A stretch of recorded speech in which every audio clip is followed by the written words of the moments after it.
Walang nakikitang paglabag sa batas sa mga legal experts sa pag-surrender ng Pilipinas kay dating Pangulong Rodrigo Duterte. Hindi rin pwedeng magamit na depensa ng dating Pangulo ang Rome Statute dahil kumalas na ang Pilipinas sa ICC noong termino niya. Ang detalye sa ulat ni Denise Osorio. Walang nilabag na batas ang pagsusurrender ng gobyerno kay dating Pangulong Rodrigo Duterte sa International Criminal Court. Yan ang iisang tono ni retired Supreme Court Associate Justice Antonio Carpio at ni San Beda Graduate School of Law Dean Father Ranhilio Aquino. Iginit nila na nakaangkla ang nangyaring pag-aresto kay Duterte sa Republic Act 9851.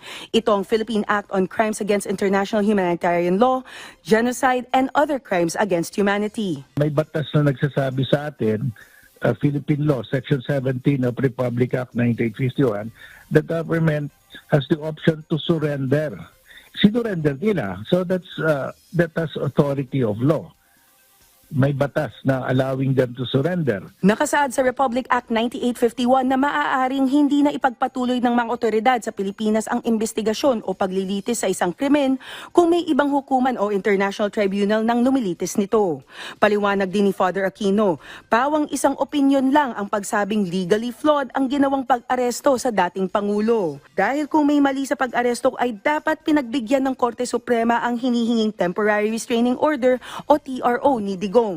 So kung talagang kumbinsido ang Korte Suprema na mali o may kamalian sa kanyang pag-aresto, they would have granted a temporary restraining order, which they did not do. In fact, they denied it because they said that the petitioners failed to prove that there was any right that was violated that was in need of immediate protection. Hindi na rin requirement ang pagharap sa local court ni Duterte bago i-turn over sa ICC dahil hindi na miyembro ng Rome Statute ang Pilipinas simula noong 2019. Base kasi sa Article 59 ng Rome Statute, obligasyon ng bansang kasapi ng ICC na dapat agarang dalhin sa hukuman ng naturang bansa ang sospek o akusado.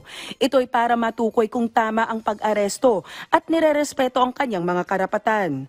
Pero dahil si dating Pangulong Duterte mismo ang nagpatanggal sa Pilipinas sa pagiging miyembro ng ICC noong 2019, ayon kay Carpio, hindi na obligadong sundin ng ating gobyerno ang Article 59.